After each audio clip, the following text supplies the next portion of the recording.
Hello श्रोताओं, नमस्कार। स्वागत है आपका मेरे चैनल अनुगुंज पर।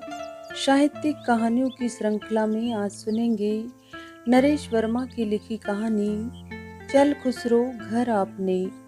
तो आइए सुनते हैं कहानी चल खुसरो घर आपने। अमेरिका डलास के उपनगर इरविन का रेडियो पार्क। जनवरी का महीना, 3 डिग्री सेल्सियस तापमान, तेज हवा के झोंके शरीर में नस्तर की तरह चुभ रहे हैं। सीमेंटेड सेट पर पड़ी बेंच पर बैठे वह पार्क के सूने रास्तों को निहार रहे हैं। पत्ते विहीन सूनी शाखों वाले धुंध में निस्तब्ध खड़े वृक्ष उन्हें हमजोली से लग रहे हैं। पार्क के सूने वृक्षों की भांति उनके स्वयं के जीवन से भी तो जीवन रस के पत्ते झर चुके थे। सुबह के 8 बजने तक घर से पुत्र एवं पुत्रवधू अपनी अपनी कार से ऑफिस निकल जाते थे। पौत्र स्कूल बस से स्कूल निकल जाता था। सबके जाने के बाद घर में पसरे सन्नाटे के बीच रह जाते वह स्वयं। घर की दीवारों से पसरते सन्नाटे की अपेक्षा उन्हें पार्क में ज़्यादा सुकून मिलता। वह जानते हैं कि इस उम्र में इतनी सर्दी में बाहर निकलना उनके शरीर के लिए ठीक नहीं है, किंतु उन्हें भरोसा है अपने राम जी पर, जो उनकी इच्छा की वह इस पराये देश की मिट्टी में मरना नहीं चाहते, अवश्य पूरी करेंगे। वह मृत्यु से नहीं डरते, किंतु उनके शरीर की राख इस फिरंगी देश की मिट्टी में मिले, यह उन्हें स्वीकार नहीं। मन की छटपटाहट जब बहुत बढ़ गई तो एक दिन उन्होंने पुत्र से कहा कि वह इंडिया वापस जाना चाहते हैं। सुनकर पुत्र ने आश्चर्य से कहा था कि यहाँ क्या समस्या है जो वह इंडिया जाना चाहते हैं। इंडिया वाले घर में कौन है जो उनकी देखभाल करेगा। लोग क्या कहेंगे कि इस उम्र में बेटे ने वहाँ मरने को छोड़ दिया। इस पर उन्होंने कहा कि वह एक नौकर रख लेंगे और फिर वहाँ पुराने परिचित है, नाते रिश्तेदार है। इस पर पुत्र ने झल्ला कर कहा था, पापा मुझे तो समझ नहीं आ रहा है कि आप इस स्वर्ग से उस नर्क में क्यों जाना चाहते हैं। यहाँ एयर कंडीशंस घर है, घूमने को लग्जरी कार है, शुद्ध भोजन पानी है, धूल रहित सड़कें हैं। वहाँ धूल और गंदगी भरी सड़कों पर आवारा घूमते पशुओं वाले देश में ऐसा क्या है जिसके लिए आप इतने व्याकुल हो रहे हैं।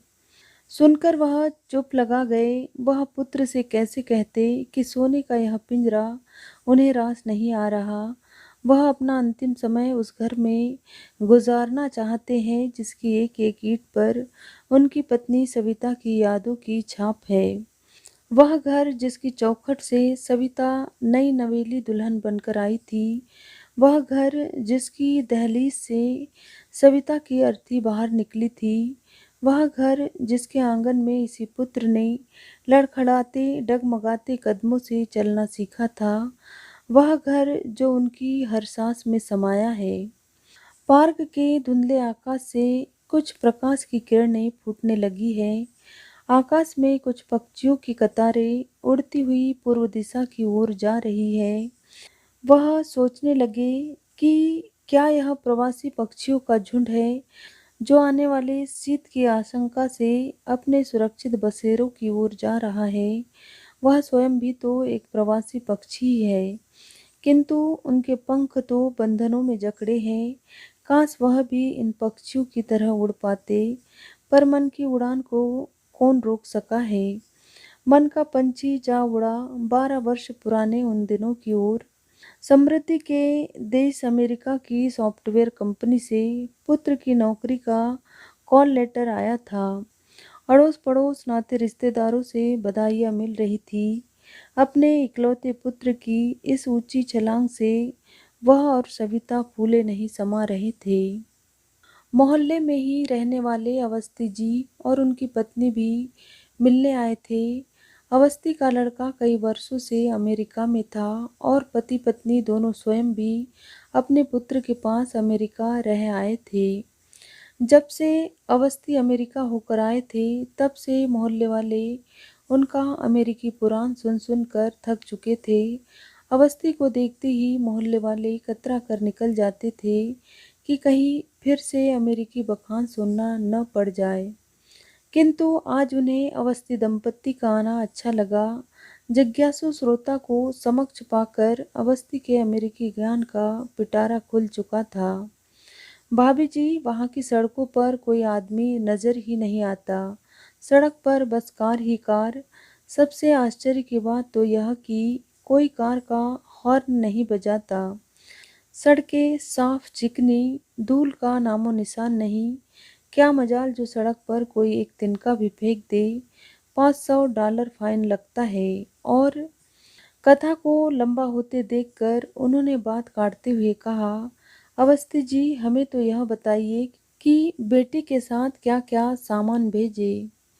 पहनने के कपड़ों के अतिरिक्त कुछ नहीं भेजना। वहाँ देसी स्टोरों पर सब प्रकार का भारतीय सामान मिलता है। अवस्थी जी ने ज्ञानमय मुद्रा के साथ कहा। फिर भी कुछ तो तैयारी करनी होगी, सविता ने झिझकते हुए कहा। तैयारी तो आप लोग अपने बेटे के लिए अच्छी सी बहू ढूंढने की करें।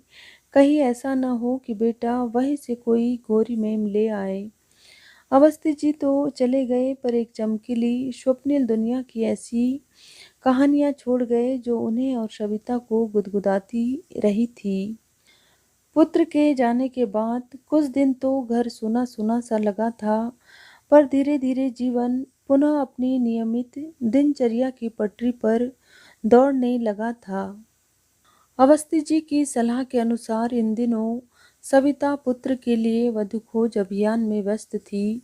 किंतु इस खोज अभियान को अचानक पुत्र के ईमेल ने ब्रेक लगा दिया। ऑफिस की सुनंदा देश पांडे को पुत्र ने स्वयं खोज लिया था। उन्हें और सविता को बस इतनी सांत्वना थी कि पुत्र ने गोरी मेम के स्थान पर देसी मेम को चुना था। क्या होता या क्या नहीं होता, इस सोच का क्या कोई औचित्य है। नियति से कौन लड़ सका है। बहादुर शाह जफर तो दिल्ली का बादशाह था और वह स्वयं तो साधारण सेवानिवृत्त सरकारी मुलाजिम। सफर अपने वतन की 2 गज जमीन की हसरत लिए रंगून की जेल में दफन हो गया। वह भी अपने वतन की मिट्टी के लिए एक परकटे पक्षी की तरह फड़फड़ा रहे हैं। उम्र के इस पड़ाव पर अकेलापन भोगना यदि उनकी नियति न होती तो असमय सविता ही उन्हें अकेला क्यों छोड़ जाती। किंतु सविता भाग्यशाली थी। सविता ने कभी बड़े सपने नहीं पाले। छोटी छोटी खुशियों में जीवन जीना उसे आता था। ईश्वर से उसने यदि कुछ मांगा तो बस यह कि उसकी मृत्यु उसके घर आंगन के बीच सुहागिन के रूप में हो। ईश्वर उस पर कृपालु था। जब सविता की देह चिता पर रखी थी तो आग की लपटों में उसकी मांग का लाल सिंदूर दीप्तमान था। वह इतने भाग्यशाली नहीं है। पार्क के धुंधलाए आकाश से सूर्य की लालिमा पेड़ की फुनगियों पर ठहरी सी प्रतीत हो रही है। उन्होंने घड़ी देखी, 9 बज रहे थे। उन्होंने मन ही मन मनगणना की कि भारत में इस समय सायंकाल के 7 बज रहे होंगे। उनके घर के आंगन में अंधेरा घिर आया होगा। कौन है वहाँ जो उस सूने घर में दिया जलाता। उन्हें अमेरिका आए 1 वर्ष हो रहा है। अब तक तो उनका वह घर जो कभी उनका मन मंदिर था, धूल मिट्टी और मकड़ी के जालों से भर चुका होगा। कुछ दिन पहले उनके पड़ोस में रहने वाले शुक्ला जी का फोन आया था। फोन उनके पुत्र ने उठाया था। शुक्ला जी ने पूछा था कि क्या वह अपना घर बेचना चाहते हैं। कई ग्राहक आकर पूछताछ कर चुके हैं। किसी के न रहने से घर की दशा बिगड़ रही है। अभी तो अच्छे दाम मिल रहे हैं, किंतु बाद में घर खंडहर सा हो जाएगा। पुत्र ने शुक्ला जी के घर बेचने वाले प्रस्ताव के विषय में उनसे चर्चा की थी। घर बेचने की बात सुनकर उन्हें एक धक्का सा लगा था। वह घर जिसे उन्होंने और सविता ने कितने सपने पालकर बनवाया था, उसे बेच दे। पुत्र ने उन्हें समझाने वाले अंदाज में कहा था, पापा, जब उस घर में किसी को रहना ही नहीं है तो उसे बेचने में क्या हर्ज है। शुक्ला जी कह रहे थे कि मकान के अच्छे दाम लग रहे हैं। घर विक्रय के इस प्रस्ताव पर उनसे कुछ कहते नहीं बना। वह पत्थर बने शून्य में देखते रहे थे। अपने प्रस्ताव पर कोई प्रतिक्रिया न पाकर पुत्र ने पुनः कहा, पापा, इसमें सेंटिमेंटल होने की आवश्यकता नहीं है। थोड़ा प्रैक्टिकल होकर सोचिए। मकान का जब अच्छा मूल्य मिल रहा है तो उसे बेचने में क्या अड़चन है? और फिर घर बेचकर जो रुपए मिलेंगे उन्हें आप रख लीजिएगा। मुझे उन रुपयों की आवश्यकता नहीं। सुनकर उन्हें ऐसा लगा जैसे कोई उनसे उनके प्रेम मंदिर की बाजार में नीलामी करने को कह रहा है। सौदे से प्राप्त रुपयों को रख लेने के सुझाव से उन्हें इतना क्रोध आया कि वह थर थर कांपने लगे। अपमान और पीड़ा से जलते हुए उनसे कुछ कहते नहीं बना। उनकी ऐसी दशा देखकर पुत्र ने उनसे तो कुछ नहीं कहा, किंतु वह स्वयं से बड़बड़ा रहा था। पता नहीं इंडियंस घर को लेकर इतना टची क्यों होते हैं। अमेरिका में तो लोग पुराने घरों को बेचकर नए घर खरीदते ही रहते हैं। ईंट मिट्टी से बने घरों से ज्यादा मोह नहीं करते। पुत्र की बड़बड़ाहट को अनसुना करके वह उठकर अपने कमरे में आ गए थे।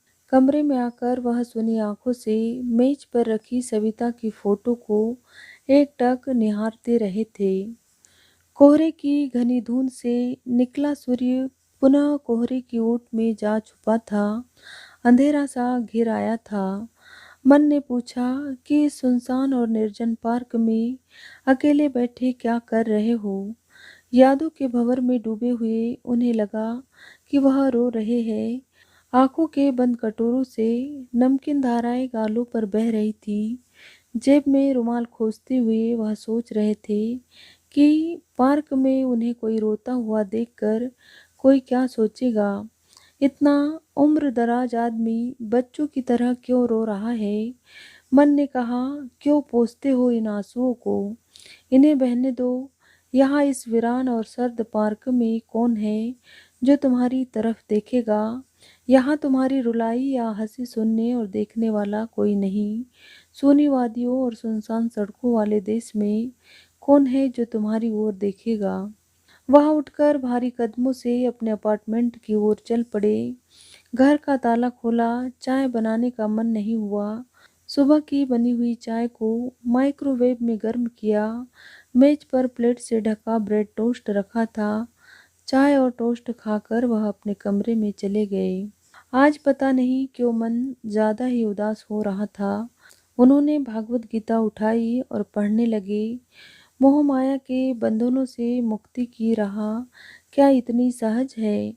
वह मोह माया भले ही छोड़ दे, किंतु क्या मोह माया उन्हें छोड़ेगी।